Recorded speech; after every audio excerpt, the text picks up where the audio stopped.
Hello student, my self Anil Kushwaha. मैं आज आपके लिए क्लास 12th का एमाइंस वाले चैप्टर से फिज़िकल प्रॉपर्टी लेकर आया हूँ। फिज़िकल प्रॉपर्टी में हम लोग आज डिस्कस करेंगे कि हमें अपनी फ़िज़िकल प्रॉपर्टी में क्या क्या चीज़ पढ़नी है। सबसे पहले मैं फ़िज़िकल स्टेट की बात करूँगा, फिर हम बॉइलिंग पॉइंट से रिलेटेड बातें करेंगे और फिर हम लोग सॉल्युबिलिटी से रिलेटेड बातें करेंगे। और मैं एक चीज़ क्लियर कर दूँ कि अमाइंस वाले सेक्शन में से बहुत ज़्यादा क्वेश्चंस आते हैं। प्रीवियस ईयर्स का अगर आप पेपर देखते हैं तो 6 मार्क्स का टॉपिक आया है आपका। आप लोग चेक कर सकते हैं अपना पेपर। छोटे छोटे क्वेश्चंस ही बनाए जाते हैं लेकिन क्वेश्चंस काफ़ी रहते हैं अमाइंस वाले चैप्टर से। तो आप अकॉर्डिंग टू एनसीईआरटी प्रॉब्लम ज़रूर लगाइएगा, क्योंकि एनसीईआरटी से बाहर आपका एग्ज़ाम पेपर्स नहीं आता। पूरा पहला प्लेटफॉर्म तो आपका एनसीईआरटी है, पहले आप उसके सारे क्वेश्चंस लगाइए, उसके बाद आप इधर उधर के क्वेश्चंस करने का प्रयास करिएगा। उसके बाद और मैं एक और चीज़ क्लियर कर दूं कि आपके जो क्वेश्चंस बनाया करते हैं एनसीईआरटी के ही बेस्ड प्रॉब्लम्स बनेंगी आपके एग्ज़ाम में। जिस तरीके से आपका नया पैटर्न है, नए पैटर्न के हिसाब से अपने आप को अपडेट कर लीजिए। अपने नए पैटर्न के हिसाब से अपने अंदर चेंजेस ले आइएगा, क्योंकि मैं बार बार कह रहा हूँ कि थ्योरी आपके पेपर से ख़त्म कर दी गई है। लगभग सारे questions objective, assertion, reason types के क्वेश्चंस हैं, और जो थ्योरेटिकल प्रॉब्लम भी आ रही हैं तो वो आपकी कॉन्सेप्ट बेस्ड प्रॉब्लम है। तो प्लीज़ अपने आप को अपडेट करें अकॉर्डिंग टू न्यू पैटर्न्स। आइए हम लोग स्टार्ट करते हैं आज physical property of amines. Previous lectures में मैंने कॉमन नेम डिस्कस कर लिया था, डिग्री हमने एमाइंस की डिस्कस कर ली थी। उसके बाद हमने आपके लिए आईयूपीएसी नेम डिस्कस कर लिया था, और फिर मैंने प्रिपरेशंस मेथड डिस्कस किए थे। और प्रिपरेशंस में मेरा 2 बहुत इंपॉर्टेंट मेथड थे। एक तो गैब्रियल थैलामाइड रिएक्शन था और दूसरा मेरा था हाफमैन ब्रोमाइड रिएक्शन। ठीक है, तो हम सबसे पहले फिजिकल स्टेट की बात कर रहे हैं। ठीक है सबसे पहले हम लोग फिजिकल स्टेट की बात कर रहे हैं। आप इसी के अकॉर्डिंग अपने नोट्स भी प्रिपेयर कर सकते हैं अगर चाहते हैं तो, नहीं तो आप एनसीईआरटी से भी करके कर सकते हैं, समझ सकते हैं, पर चीज़ों को यहाँ समझ लीजिएगा। ठीक, सबसे पहले हम लोअर मेंबर्स की बात कर रहे हैं। कार्बन 1 to 4 मेंबर्स की अगर हम बात करें तो दे आर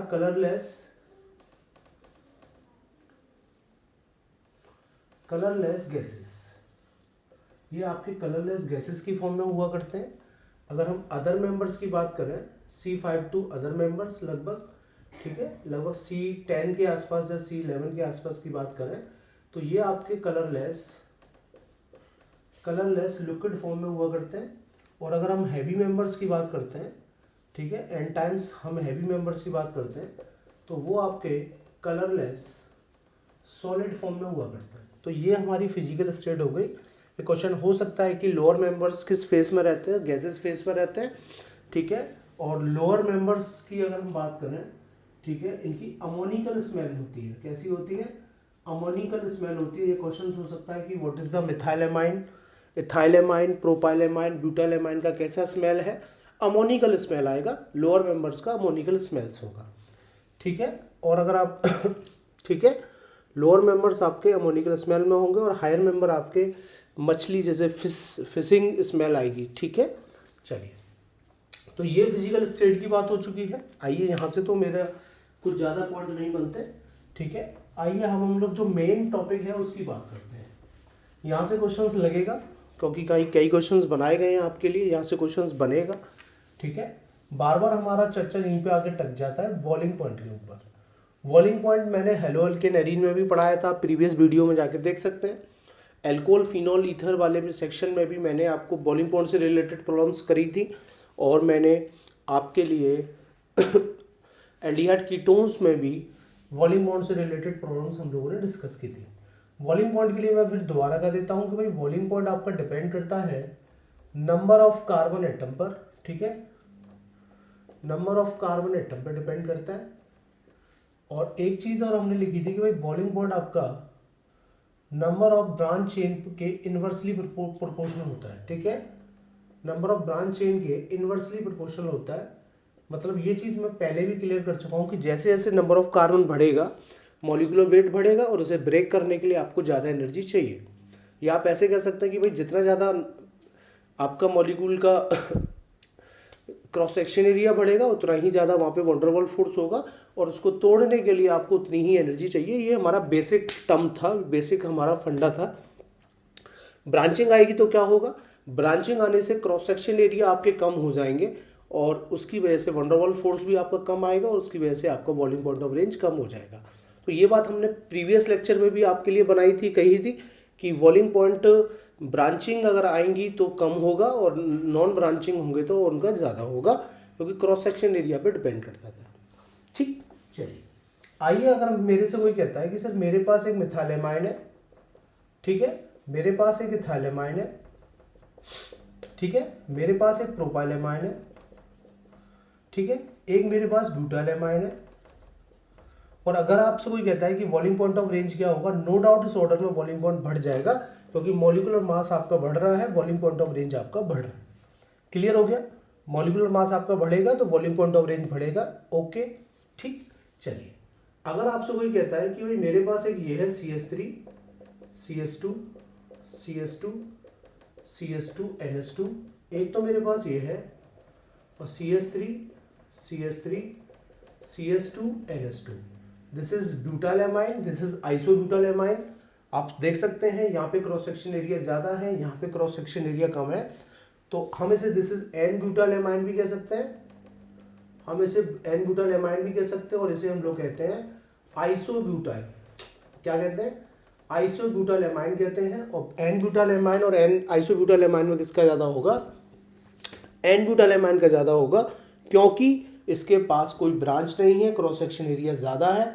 आप लोग इस चीज को समझ सकते हैं, ठीक है। तो फाइनली ये चीज डिस्कस हो गई। मिथाइलेमाइन इथाइलेमाइन में कंपेयर करेंगे तो सर मिथाइलेमाइन का ज्यादा इथाइलेमाइन का ज्यादा होगा। इथाइलेमाइन प्रोपाइलेमाइन में कंपेयर करेंगे तो सर प्रोपाइलेमाइन का ज्यादा होगा, ठीक है। तो ये चीज हमारी क्लियर हो गई। ओके, आइए अब थोड़ा सा और इंटरेस्टिंग है, ठीक है। हमसे एक बच्चे ने कहा कि सर अगर मेरे पास एक तो, ठीक है, एक तो सर मेरे पास 1 डिग्री अमाइन है, आप इसे 1 डिग्री या प्राइमरी अमाइन कहते हैं, ठीक है। एक तो मेरे पास 1 डिग्री अमाइन है, ठीक है, और एक मेरे पास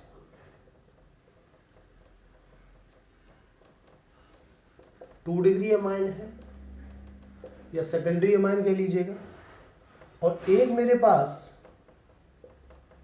टर्शरी अमाइन है।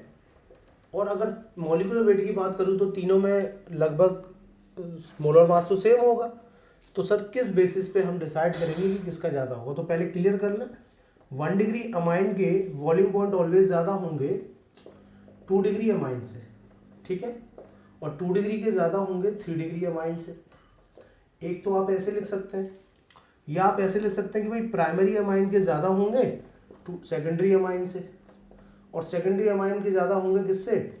टर्शरी अमाइन से। मतलब मैंने तो ये ग्रुप ले लिया है, वैसे तो यहाँ एन ही आएगा, अगर मैं उसे प्रॉपर बनाऊंगा तो बस वैसे मैंने आपको लिखने की जगह NH2 ग्रुप बना दिया, एमाइन ग्रुप बना दिया है, इसलिए मैंने ये ऐसे लिखा है, आप परेशान ना हो। तो 1 डिग्री 2 डिग्री 3 डिग्री, ये यहाँ से क्वेश्चन फंस सकता है कि 1 डिग्री 2 डिग्री 3 डिग्री अमाइन में अगर सर कंपेयर करते हैं तो वहाँ तो मॉलिक्यूलर वेट सेम होगा। अगर किसी एक ही ग्रुप के बने हुए हैं तो वो तो फिर कैसे कंपेयर होगा? तो मैंने कहा कि 1 degree always is greater than 2 degree और 2 degree is always greater than 3 degree. क्यों सर? क्यों सर ऐसा क्यों कर रहे हो? चलिए मैं आपको पहले क्लियर कर दूं कि आपका ये जो नाइट्रोजन भाई है ना, इसको एक वरदान मिला हुआ है, जिस वरदान का नाम था हाइड्रोजन बॉन्ड बनाने की टेंडेंसी है उसके पास।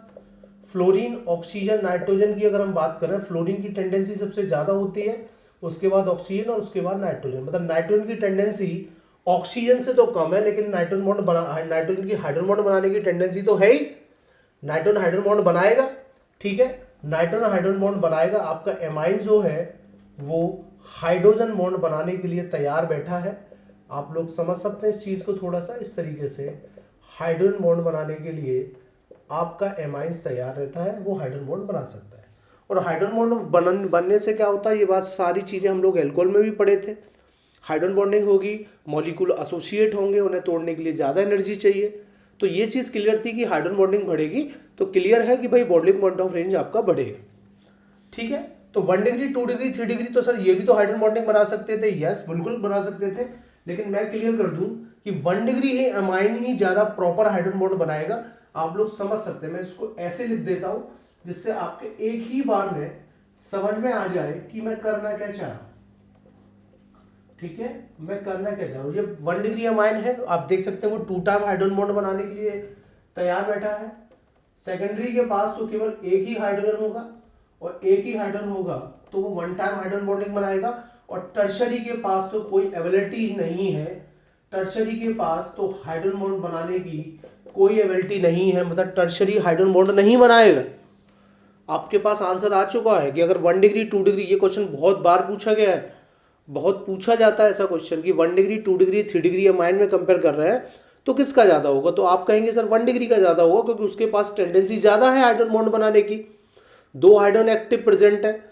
सेकेंडरी के पास एक है, टर्शरी के पास कोई एबिलिटी नहीं है, आप लोग देख सकते हैं। तो ये चीज़ क्लियर कर लिया आपने कि 1 डिग्री ज़्यादा है 2 से, 2 डिग्री ज़्यादा है 3 डिग्री से। तो ये थोड़ा इंपॉर्टेंट है, प्लीज इसे नोट कर लें, यहाँ से क्वेश्चंस मिलेगा आपको, बनेगा आपको क्वेश्चंस, ठीक है, यहाँ से इसे नोट कर लीजिएगा। तो 1 डिग्री 2 डिग्री 3 डिग्री में कंपेयर आप लोग कर लेंगे कि 1 डिग्री 2 डिग्री में किसका ज़्यादा होगा, बहुत इंपॉर्टेंट है, ध्यान रखेंगे, ठीक है। काफ़ी ऑब्जेक्टिव क्वेश्चंस बनाए जाएंगे इन चीज़ों के ऊपर, ठीक है ना, काफ़ी क्वेश्चंस डिजाइन किए जा सकते हैं, क्वेश्चंस लगाइएगा, बनाइएगा क्वेश्चंस अपने आप से, ठीक है। मान लीजिएगा आपको एक क्वेश्चन दे दिया जाता कि मेरे पास सर एक C2H5, ठीक है, मेरे पास एक C2H5NH2 है, ठीक है, ओके। तो आपसे ये कह सकता था कि भाई C2H5 का बॉइलिंग पॉइंट की अगर मैं बात करूं वो इसके कंपेयर में सर कम होगा या ज्यादा होगा, आपसे ऐसे क्वेश्चन हो सकता था कि इथाइल एमाइन का बॉइलिंग पॉइंट डाइमिथाइल एमाइन से ज्यादा होगा या कम होगा। तो क्लियर कर लीजिएगा, ये 1 डिग्री एमाइन है और ये आपका 2 डिग्री एमाइन है, इसके पास एबिलिटी ज़्यादा है हाइड्रोजन बॉन्ड फॉर्म्ड करने की और सेकेंडरी के पास कम है, तो सर आप कहेंगे इसका ज़्यादा होगा इससे, ठीक है, इसका ज़्यादा होगा बॉइलिंग पॉइंट, इससे ज़्यादा होगा, ठीक है। चलिए आइए मैं एक चीज़ और क्लियर कर देता हूँ, बहुत अच्छा क्वेश्चन है मेरा।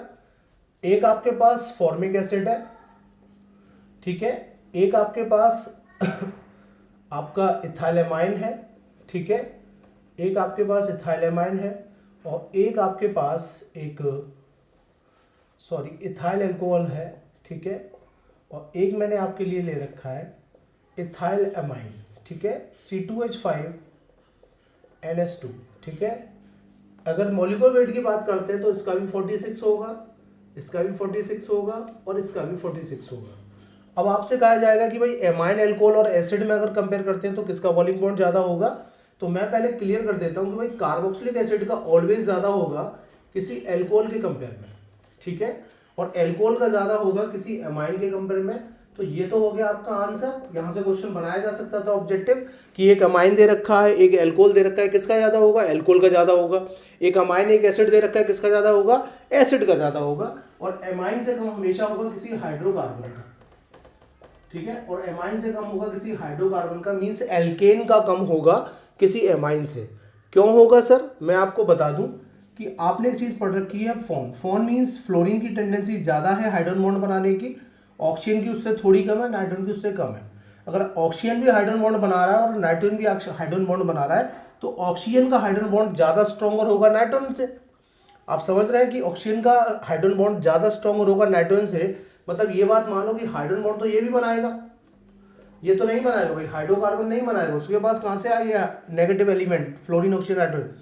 हाइड्रोजन बॉन्ड तो ये भी बनाएगा और हाइड्रोजन बॉन्ड तो ये भी बनाएगा, लेकिन ये हाइड्रोजन बॉन्ड बनाएगा डाइमर हो जाएगा और ये बनाएगा 2 टाइम्स हाइड्रोजन बॉन्ड बनाएगा, तो इसलिए इसका तो ज्यादा हो गया। ये कार्बोक्सिलिक एसिड में भी मैंने एक्सप्लेन किया था कि कार्बोक्सिलिक एसिड्स के ज्यादा होंगे किसी अल्कोहल से हाइड्रोजन बॉन्डिंग, क्योंकि यहाँ पे 1 टाइम होगी, यहाँ पे 2 टाइम होगी और 2 टाइम होगी और स्ट्रॉन्गर होगी और 2 टाइम होगी, ठीक है, इसलिए इसका तो ज्यादा हो गया।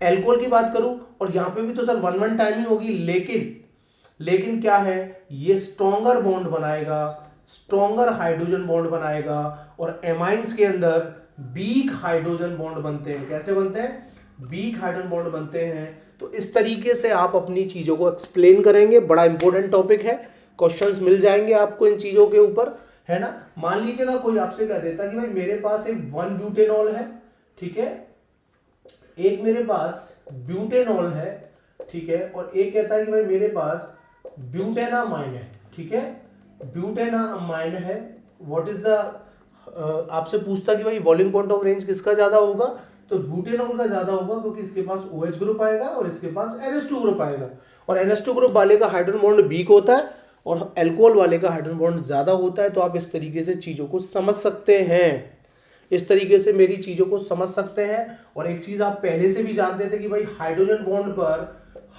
बॉन्ड पर ठीक है कौन डिपेंड करता है, सॉल्वेबिलिटी डिपेंड करती है। क्या डिपेंड करती है?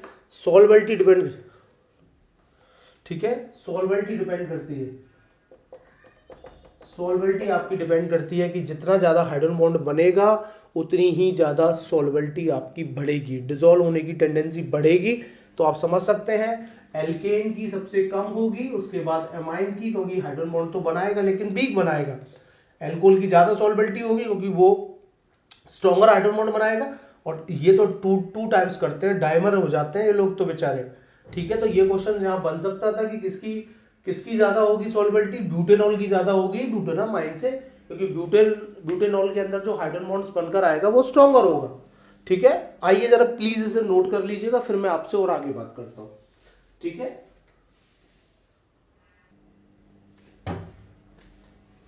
तो ठीक है, ये हो गया हमारा सॉल्वेबिलिटी, बड़ा इंपॉर्टेंट टॉपिक था हमारा, ठीक है। सॉल्वेबिलिटी हमारा बहुत इंपॉर्टेंट टॉपिक था, हाइड्रोजन बॉन्ड से ही कोरिलेटेड किया है मैंने, ये बात आप पहले से जानते थे, ठीक है, हाइड्रोजन बॉन्ड से ही कोरिलेटेड किया है। तो ये एक चीज क्लियर करते हैं, पहले देखो मेरी बात सुनिए, CH3NH2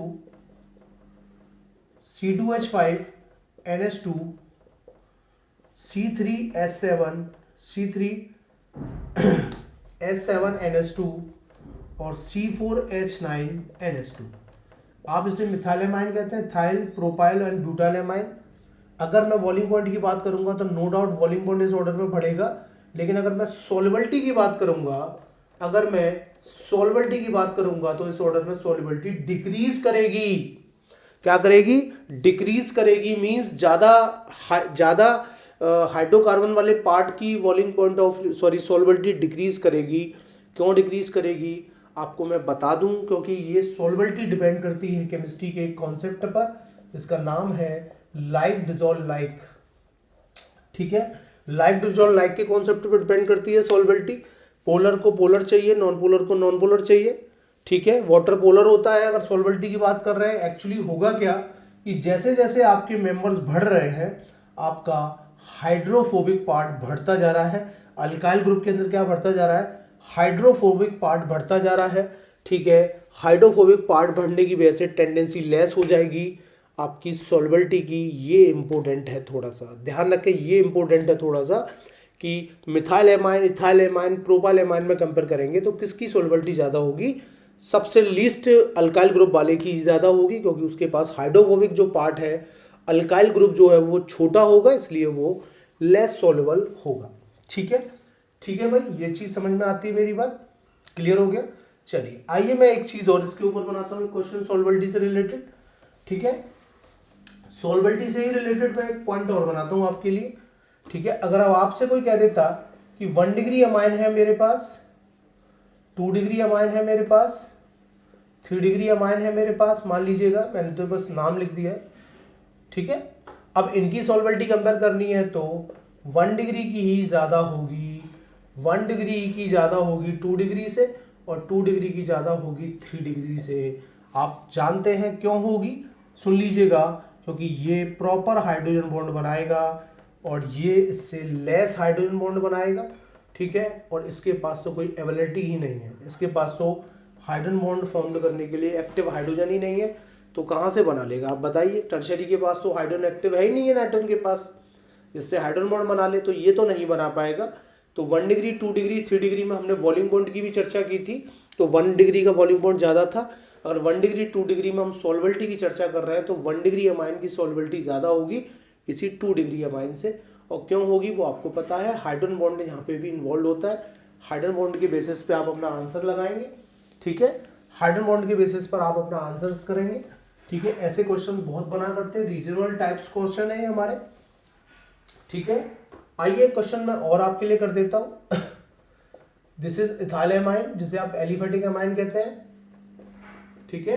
दिस इज इथाइलेमाइन, और ये आपका हुआ करता है एनिलीन। एनिलीन बोलते हैं जिसे आप एरोमेटिक एमाइंस भी कहते हैं, एनिलीन इसका नेम है, ठीक है। अगर आप इन दोनों का एलिफेटिक और एरोमेटिक का कंपेयर कर रहे हैं कि सर किसका सॉल्युबिलिटी ज़्यादा होगा, तो मैं कहूँगा इथाइलेमाइन का सॉल्युबिलिटी ज़्यादा होगा, इसका कम होगा। उसके दो रीजन है, एक तो इसका वल्की ग्रुप है, एक तो इसके पास वल्की ग्रुप आ रहा है जिस हाइड्रोफोबिक